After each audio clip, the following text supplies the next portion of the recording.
Tonight, from across Australia and around the world, it's time to look back and unpack the week from the cheap seats with special guests, beloved actor and presenter Julia Zamiro and comedian Adam Rosenbachs. And now, here are your hosts, Melanie Bracewell and Carlo Ritchie. End of the week's events with some very special guests. And a special welcome to our guest host this week. It's Carlo Ritchie. They are itty bitty little tiny shoes to fill. Tiny shoes to fill, yes. You have to forgive Tim. He's at a very exciting product launch. Toyota's also going all in on mobility with tiny little cars for kids to get about that are fully autonomous. As soon as he had mobility, he was out of here. Let's get into the news and let's start with the obvious. Race that stops the nation. The race that stops the nation. The race that stops the nation. The race that stops the nation.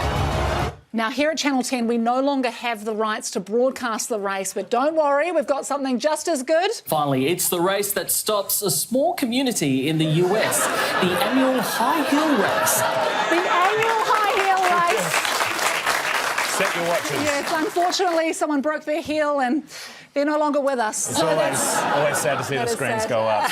Meanwhile, on the ABC, they were showing the rates that stop the nation. The RBA tip to keep The interest annual rates on hold. RBA announcement, that is huge. Bring it to a stop. But let's talk about the Melbourne Cup. The gates at Flemington opened at 9 a.m. They want to race to get their best spot, whether it be on the lawn, next to the rails, or some in the members. Some of them on the concrete. Well, public transport officials were urging racegoers to stay safe. Metro's advice, be ultra aware of your surroundings and avoid noise-cancelling headphones. Don't think the headphones would have helped. It only affects bats, I think.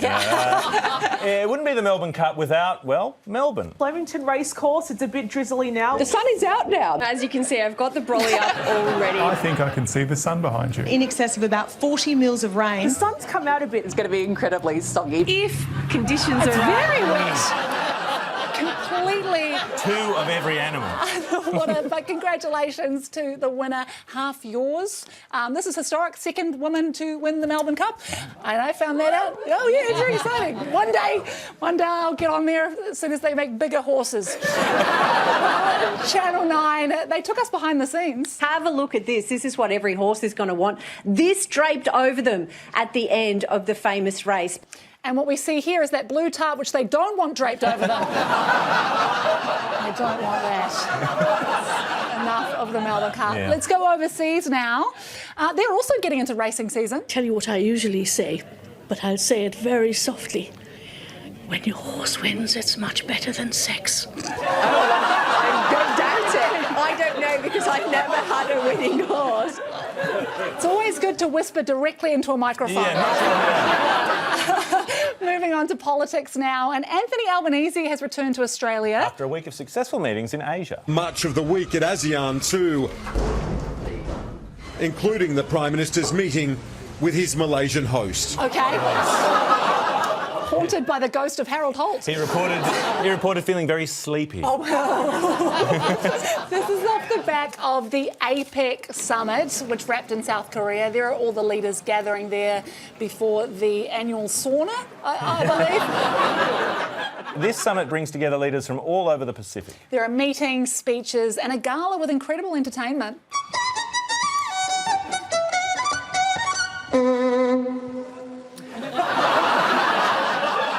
There's a lot to unpack there. Yeah. There is a robot and a little robot dog. No,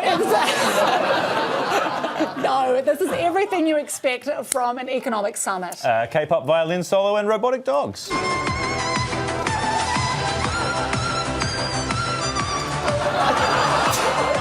Just trying to Shazam it there. Yeah.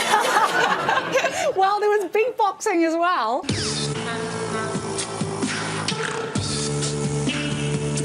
Sing along if you know the words. Not everyone was a fan. Not everyone's a fan of the Korean Wiggles. Anthony Albanese was at the summit. And he was greeted by a familiar face. The bromance continues between Anthony Albanese and Donald Trump, with our PM earning the best seat in the House during a dinner in South Korea overnight, right next to the US president. Can we just unpack this dinner? Why is there absolutely no vibe in this room? We've got the uncle's table at the wedding. Yes. Just sat in the middle. Even the reporters in the background are on their phone. There were beautiful words exchanged at the dinner. South Korea's leader welcomed his guests 그리고 저는 아주 짧은 before handing over to Trump. Hello. I was just about to sing some Adele, which was nice. Is it me you're looking for? Yeah. The president also met with Japanese Prime Minister Sanae Takaichi. There they are. They're very strong. Yeah, he's not used to grabbing women by the hand. It's different for him. Very different. There were other big guests at the summit as well. No, mai haere mai. Welcome to 3 News. I like your man from New Zealand. Steady on, Samantha, he's taken. No, this is the New Zealand Prime Minister, Christopher Luxon. He had a brief encounter with Donald Trump, which was praised by reporters. Deployed some good old Kiwi banter. One thing I've learned living here in America, Chris, is that there's nothing an American politician likes more than a bit of Kiwi banter. We love that Kiwi banter. Let's take a look at that classic banter. Some of the interactions afterward captured on camera. Take a listen. New Zealand. Incredible banter. Showstopper. That was Showstopper there. Back and forth. But Christopher Luxon, I think he had a witty retort. So I spoke to the president. He gave me grief about my hair. Your hair is beautiful. I thought so. He said that it was... So confident about the joke, he then runs away. I may be deploying that method throughout the show. Moving on now, and this was massive news. Royal no more. A royal humiliation. Former Prince Andrew's been stripped of his titles by King Charles and is sent packing from his Windsor lodgings. Why? Did something happen? Yeah. Let's cross to Channel 5 for an explanation. Regalia here. Look at it all being taken off him here. And actually, there we go. He's down to his winter warmers now. Incredible they were able to capture that on camera. That is amazing. I think you can see Prince Albert there as well. No, sorry, you don't call that. So he's no longer Prince Andrew. The name Andrew Albert Christian Edward Mountbatten Windsor might sound regal, but it's missing one word. Alleged. I think...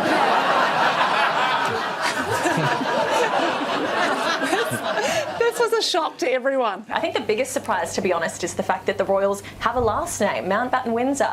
I think they go Prince this, Prince that. Yeah. I would say that's probably not the biggest surprise, but look, some have argued that the king didn't act fast enough. Take your calls as well, of course. Do you think the king was right to do this and decisive, or as Angela says, too slow? 0207 862 2222. See you shortly. For the break, we are which one's has been voted the nation's favourite. Is it bread and butter pudding, trifle or Viennetta? Trifle? What are you talking about? That's the bigger issue there. That is the bigger issue. Yeah. and it's not just the prince title that's been removed. Andrew will be moving out of his 30-room mansion here in Windsor as soon as practicable. Oh, no. Where will he go? Relocating to a property on the private Sandringham estate to be privately funded by the King, who will also be financially supporting his brother. It's just so hard. It's so hard. It really makes you grateful for what you have, doesn't it? It does, it really does. So, Andrew has been forced to move out of Royal Lodge. It's really musting for the prince. It is literally just a Roald Dahl character. Yes, Andrew and the Giant Scandal. Yes. Put your Willy Wonka away. For rolling coverage on this evolving story, we turn to Today Extra. More on that breaking news from the UK. The King stripping Prince Andrew of his royal titles and evicting him from the Royal Lodge. And get ready for cuteness overload. The great pumpkin dog contest is here. That is where Prince Andrew should be living, I think. Inside a laundry. The winner of that actually had their title stripped shortly after. That is really tough. Look, this comes at a tumultuous time for the UK, with many unhappy with Prime Minister Keir Starmer. I'm on, Facebook, and some of the language that's coming onto the messages of their opinions of Keir Starmer. Can you say without swearing? Can you say what they're saying? Well, they're using the C-U-N-T word a lot.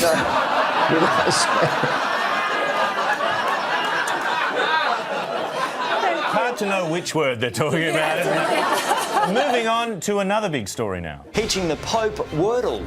How did we not get to this earlier? I don't know why. It's like a modern retelling of the commandments coming down here. This is incredible. Can we hear more? Teresa Adler met Pope Leo when he was a cardinal, and now they game together online. We play like a couple of times a week on Words with Friends. He's so good. He's very fast and is very articulate. I feel like he's got a special helper. I don't know. We all know Jesus died on the crossword. So And Teresa had a tender moment with the Pope. She taught him Australian. I said, can I give you a cuddle? And he said, what's that? And I said, it's a hug.